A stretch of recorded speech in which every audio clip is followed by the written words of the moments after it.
Yeah, whoop. Sorry. She's on a wobble chair, Bill.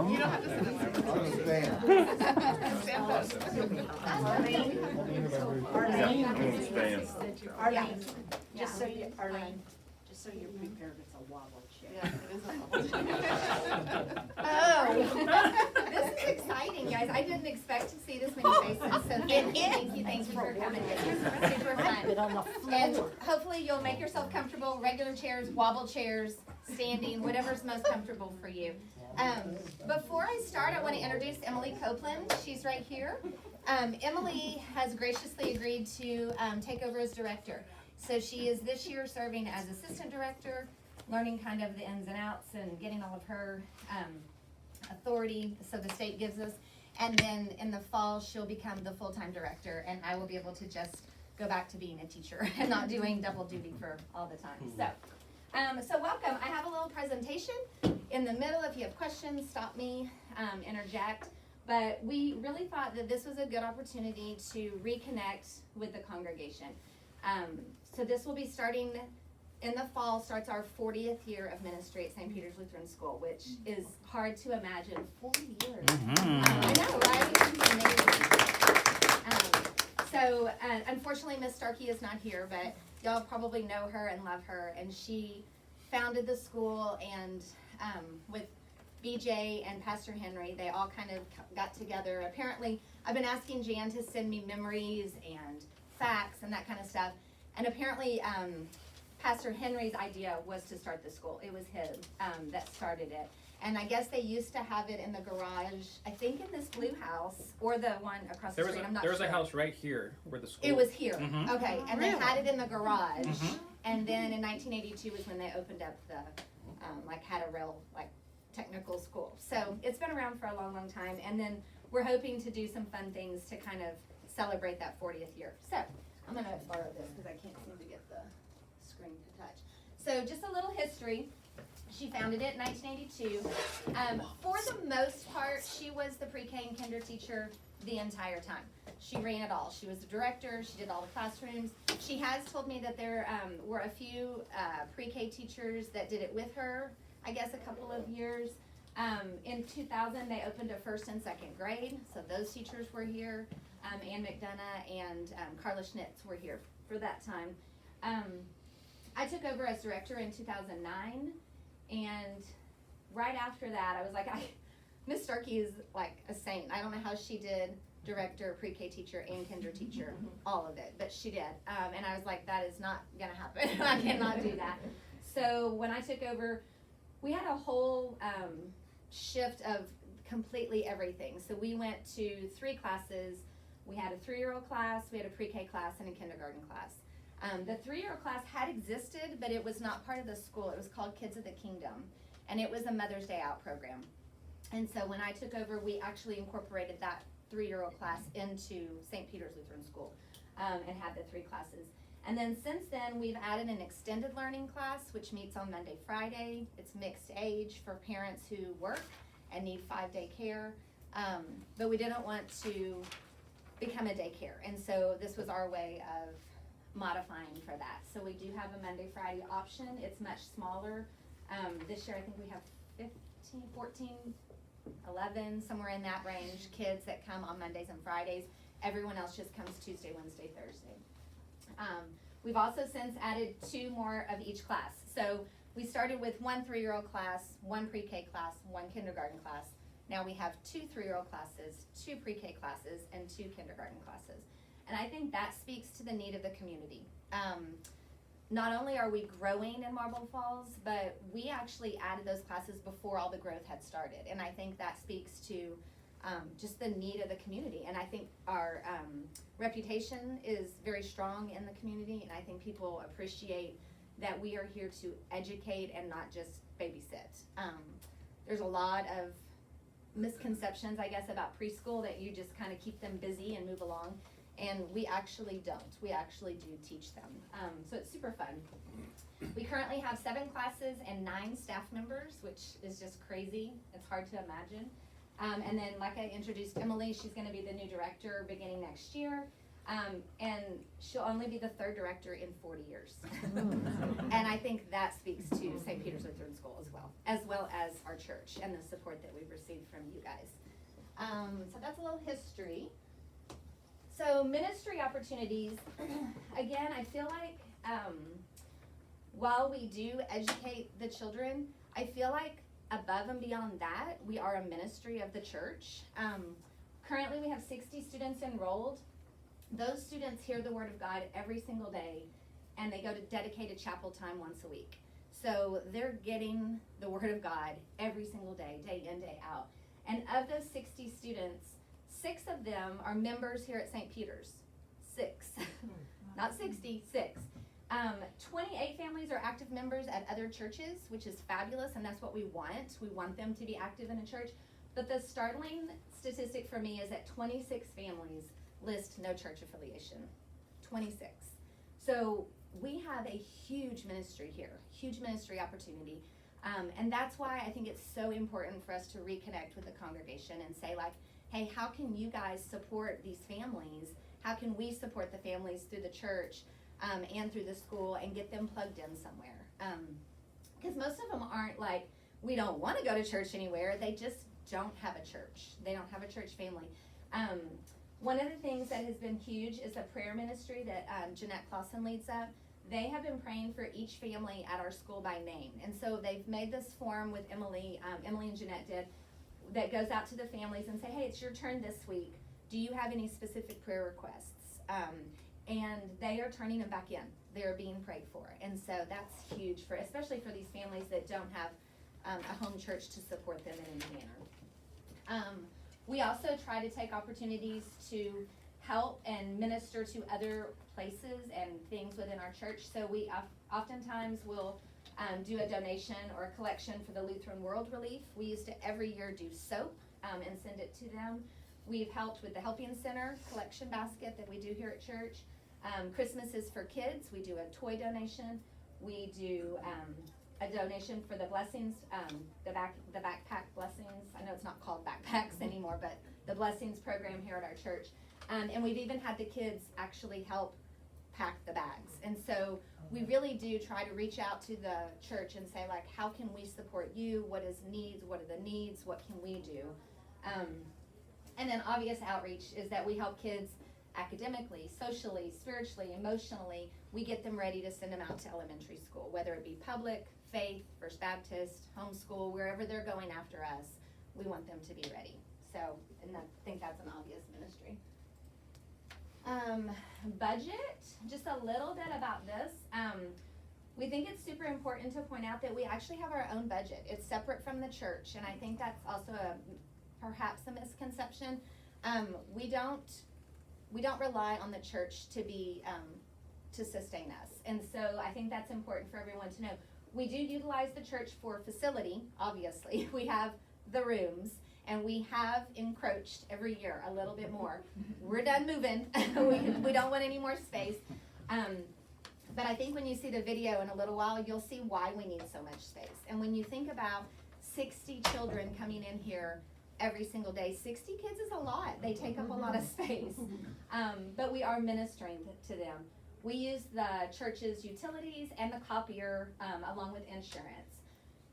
So those are the things that are kind of partnered with the church, I would say. But we also do contribute back to the church budget in several ways. So we gave faithfully to Building to Bless.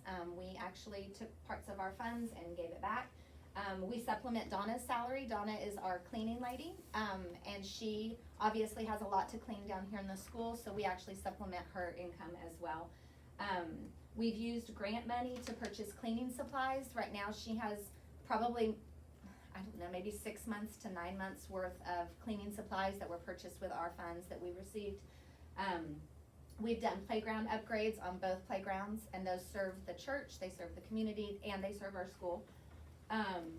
We've used grant money to purchase things like the water refill station down in the hallway. So we obviously are always trying to look for ways that we can give back to the church. We don't want it to be a one-way street where we just take and say, hey, we want all this space, we want all these things. We want to give back as well. The school does purchase our own supplies, furniture, technology, salaries, trainings. Everything you see in these classrooms were either purchased with school money or teacher money. More likely teacher money. Teachers do that. But we do have to rely on donations from the congregation to help cover special purchases or things that are outside of our budget. And there's always those things, which is why we have the Lenten Meal Fundraiser, which we do rely on a lot. This year, that money is assuming that the board approves it today, we would like for those funds that we raised this year to go to training for our teachers. So for the last 2 years with COVID, obviously things have shifted dramatically in the world of education. Things are not the same. Teachers are exhausted and overwhelmed, and they've been doing crazy things they've never thought they would do. And so we thought this would be a good opportunity to go in and get some really solid, professional, good continuing education for our teachers, and that costs money. So that's what that's gonna go for. So when we come to you and ask for things, we just want y'all to know, it's not because we're not paying our own way. It's not that we don't have what we need to sustain it. It's for additional things when we come to you guys. So a little bit about budget. A sample week, I just wanted to show you some of the things we do, in my class. This is my particular classroom with 3-year-olds, and that's, some of you, it's been a long time since you were 3, and it's also been a long time perhaps since you've been around a 3-year-old. But they are capable of so much, and we have so much fun. We do calendar every single day. We do a letter of the week, so they're learning the letters and the sounds that letter makes. We do snacks, we have Bible story, we do science, we do math, we eat lunch here at school. We have chapel once a week with Pastor Vanacek. We do library checkout once a week with Miss Belva. We go to music class once a week with Miss Pat. So I want to for sure make sure that they get credit, because Miss Pat, Miss Belva, Pastor Vanacek, they show up every week, week after week. They come, and Miss Belva started with one library time for all of us, and now she's up to 2 days for 3 hours a day. So she's really had to up her game. We eat lunch here at school. We sing songs, we have recess time, we have center time, they nap here at school, so it's a full day. There's a lot that goes on. So that's a little bit about our day. I'm sorry. And then ways that we would like you guys to get involved. Obviously, the first and foremost is to pray for us. Every year I try to make sure that I've reached out to somebody in the congregation, hopefully more than one, or some group, and ask that we are prayed for. The power of prayer is obvious. And to just know these little lives are being touched and their families, and when you start to see these families year after year, you really get invested in their lives, and they're just like us, and they have needs, they have prayers, they have joys, and so we just want y'all to pray for us continually. Volunteer. Obviously you can talk to Miss Pat and Miss Belva and Pastor Anchek. It's pretty fabulous gig. It's pretty fabulous. The kids are amazing, and we have so much fun. So if you ever feel the need or the desire to say, hey, is there a volunteer opportunity? We're getting more able to have volunteers into the building. Yeah, so if you're a volunteer, you become a movie star in the building. When the kids see you, they all tell their friends, oh, Miss Pat is over there. Yeah, and if you run into them at the grocery store, just be prepared. Another way we can get you involved is please attend Lenten Meals this year. Last year it was so different, and the year before that we shut down in the middle of Lenten Meals, and so we're hoping for a real return to Lenten Meals where people show up and they eat and you visit. It's such a special time, and I know Jerry Bostick is one of my biggest fans, and the feeling is mutual. But every year he's always like, that is my favorite time, because it's just you go in and you sit down and you get to eat with people and communicate and converse, and it's people you maybe don't see every single day. Some of y'all go to early service, I go to late service, but at Lenten Meals everyone seems to come together. So we hope that people will come back, and I hope you'll tell your friends and your circle within the congregation, let's all go and support Lenten Meals. If not for financial reasons, which is obvious, just for community. We need to bring that community back. Obviously, we'll always take donations, but there's several ways you can donate: through Lenten Meals, through Run for the Sun, which is coming up in April. Lots of things. Serve on school board. Lynn is currently on our school board. Miss Pat's been on it. Miss Belva's been on it. we are always Miss Betty. We've always are looking for people who will be willing to serve on the school board.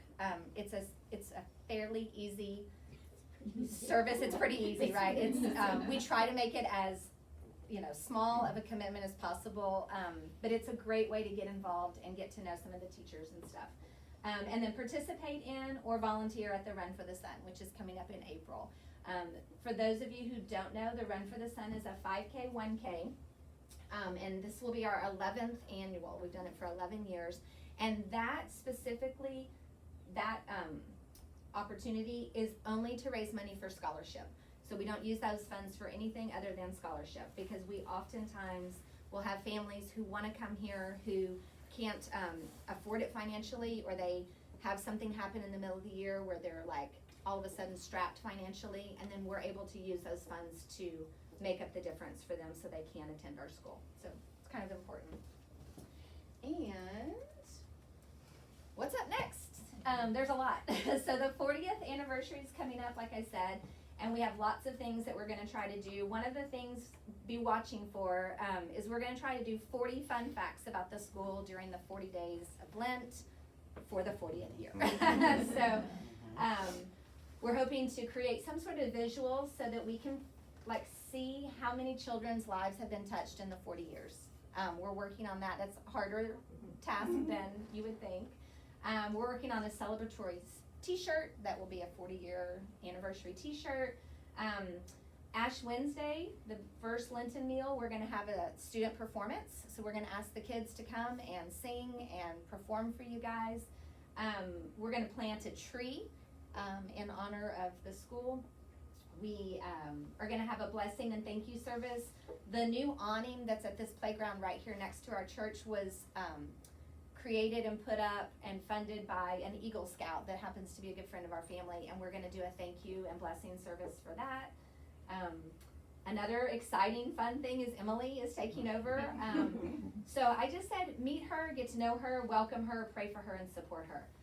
Emily and her family are very committed members of Church of Christ here in town, so they won't be in our services all the time. But I don't know if you've noticed, but Emily's already been at our service several times since taking over as assistant, and so we just want to make sure that you guys make the effort to reach out to her and get to know her as well. It's just going to take a little more effort, and then hopefully another 40 years. So that would be exciting. And then one last thing before I open it up to questions, and this takes just a second because Emily's gonna have to probably help me. I think I remember. We have to get it in full view. Go to view. Yeah. Full screen. So we now see, how come now I can't get it bigger again? I guess it'll just play bigger. Yeah, now There. it should. Okay. There we go. So what we did is I asked the teachers to just do some short video clips. I gave them all to my son Brody. He put it all together, and he said, "Mom, this is so boring. This is not what people want to see." And I said, "It's exactly what I want them to see. I wanted you to hear their voices, see them in action. Some of it's blurry. It doesn't matter. You're going to get to see a little bit of our day and what things look like at our school. And hopefully you'll see after watching this why we need the space that we need, why we need the playgrounds to be up and going all the time, why we need a separate space to eat lunch in. There's a lot of kids. 60 kids is a lot." So I'm going to try and turn it up. I hope you can see it well. And I'm assuming there's still a waiting list. There's always a waiting list. There is a waiting list. There's yes. already a waiting list for next year, and Yeah. it's February. Yeah, that's a good point. All right, so as soon as this is over, I'll take any questions that y'all have. Hopefully you can see it. Every year, Jesus' family traveled from their home in Nazareth all the way down to Jerusalem to celebrate the festival. This is chapel time.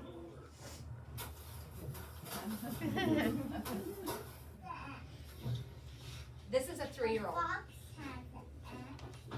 6 has an X. Fox has an X. No, box. This is Miss Belva's library time. He launches his nose under the tent of his master. And Miss Belva always brings props and animals and things and stuff. It's amazing. Yes. This is work time. I'm working on a nest for letter N.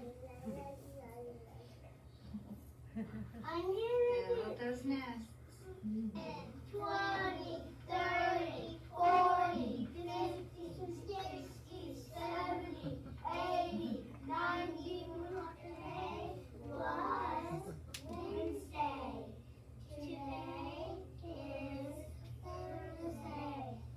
Tomorrow will be Friday. This is my class hanging laundry. It's amazing fine motor. They would have done it all day. This is kindergarten class.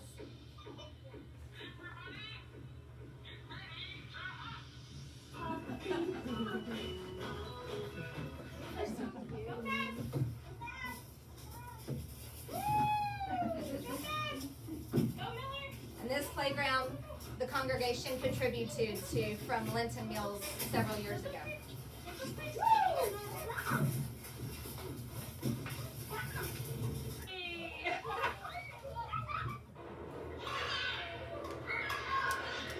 what happens when it rains outside and you can't go outside.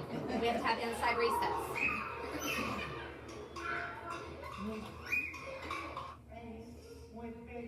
This is Miss Pat's music. Big teeth, so I carved a jack-o'-lantern with the big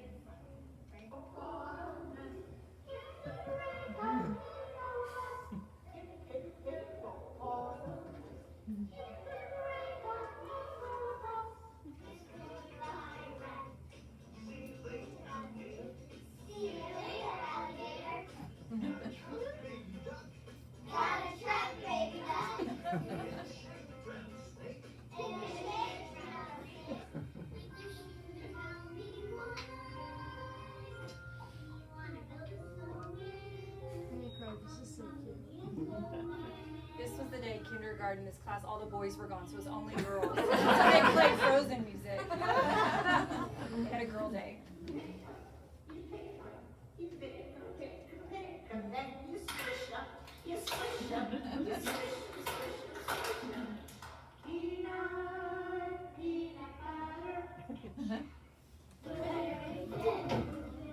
butter.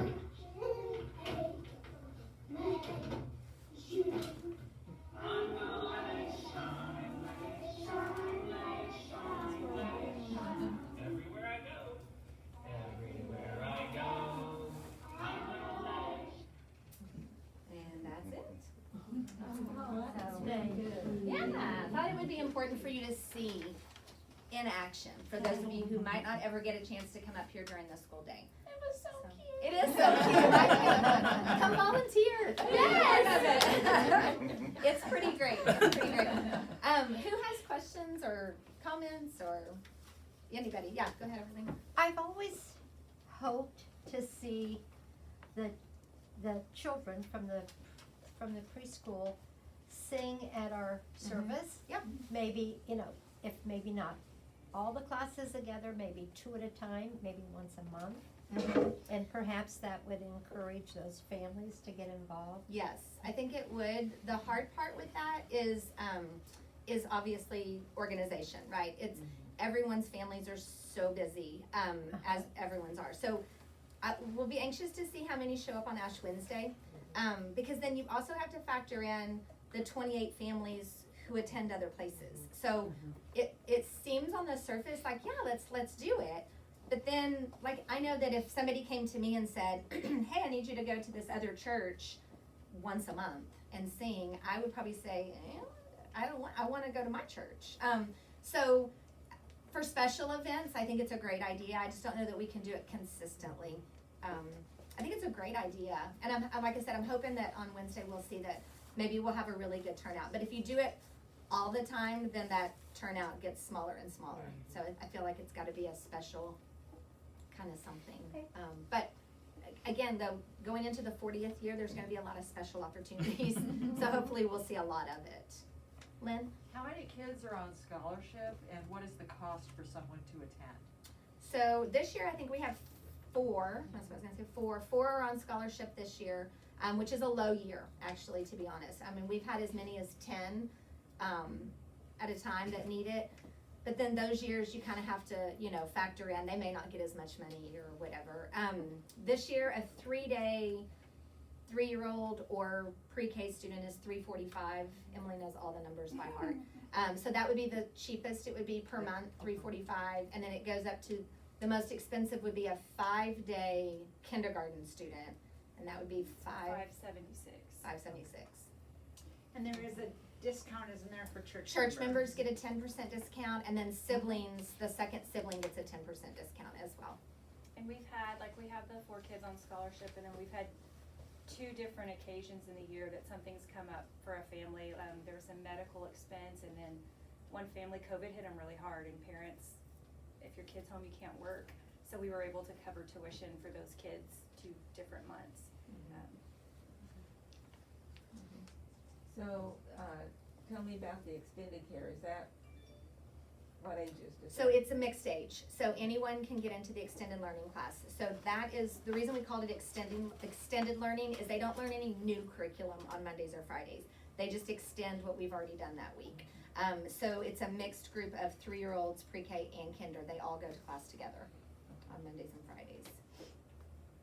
So it's a little looser academics because it's not anything new being introduced. And it's a full day on Monday. It's also a full, and by full day, we're 8:30 to 2:30. Yeah. So, yeah. Okay, tell me the schedule again, 8:30 to 2:30 for all the students, except for extended. No, every day, any student, it's always 8:30 to 2:30. Okay. The main reason that we did that is, number one, we didn't want to become a daycare. So when you start adding in like before school and after school, it really changes the climate of your classroom.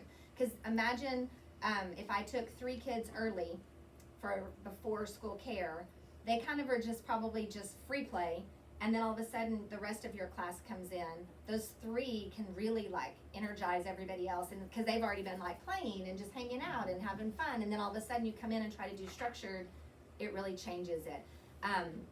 The other thing that we wanted to be very careful of is, in order to get certified teachers to want to teach preschool and leave the public school, you have to offer them something as an enticement, because we can't offer them pay. Our pay is not gonna draw them. But knowing that they come to work at 8:30 and leave at 2:30, they themselves then are able to take their own children to school and drop them off, and then come to work and then go back and pick up their own children from school. So it's a very good setting for stay-at-home moms that are teachers. They can kind of do it both. They can kind of do both. So. Thank you. Kindergarten is the highest. It is the highest, yes ma'am. They did have first and second for 7 years, I think.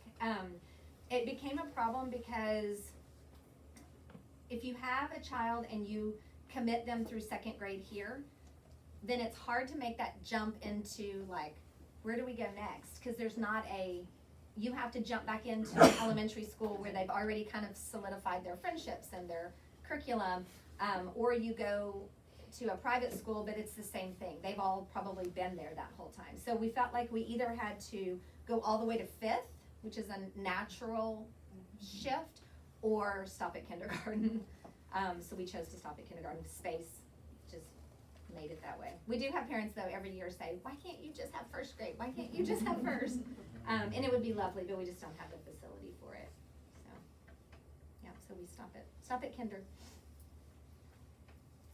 Anything else? Well, I appreciate y'all's time. Thank you so much for coming today, and I hope that you'll make it out to Lenten Meals and be a part of that. I just think it's gonna be a good time for our congregation. So, yeah. So thanks for coming. Thank you.